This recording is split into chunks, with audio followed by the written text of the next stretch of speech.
תל אביב לפני חצות, הרוח לא רוצה לנשור, ועל החוט לא מרפה אותי חונקת, בבית קפה בין השכונות עוד לא קיבלו את האורות.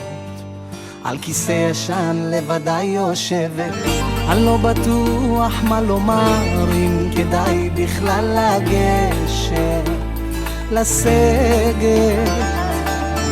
ורוח באה מן הים, היא משליחה מבט קטן, אותי מזמינה לשבת.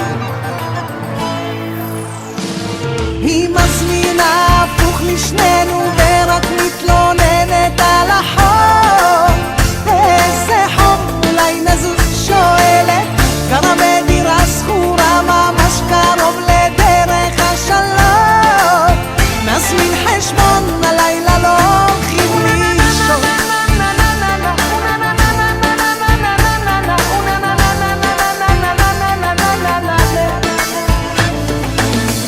בתל אביב אחרי חצות עולים בחדר מדרגות, מוציאה מפתחות, פותחת דלת, שולחן קטן, שתי כורסאות, שואלת מה תרצה לשתות.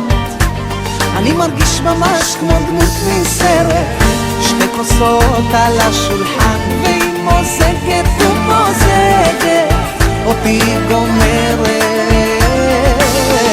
פותחת עוד יין לבן, זורקת לי חיוך קטן, לאט ללב שלי נכנסת. היא מזמינה הפוך לשנינו ורק מתלוננת על החום. איזה חום, אולי נזוז, שואלת, גרה בדירה שכורה ממש קרוב לדרך השלום.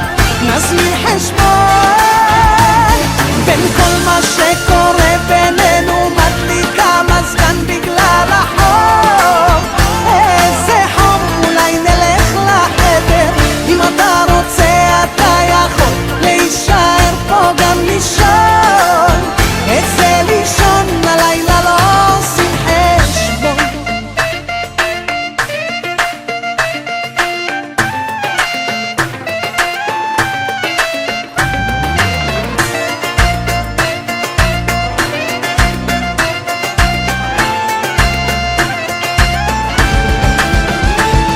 היא מזמינה הפוך לשנינו ורק מתלוננת על החום. איזה חום, אולי נזוז, שואלת, גרה בדירה שכורה ממש קרוב לדרך השלום. נזמין חשבון, בין כל מה שקורה בינינו מדליקה מזגן בגלל החום.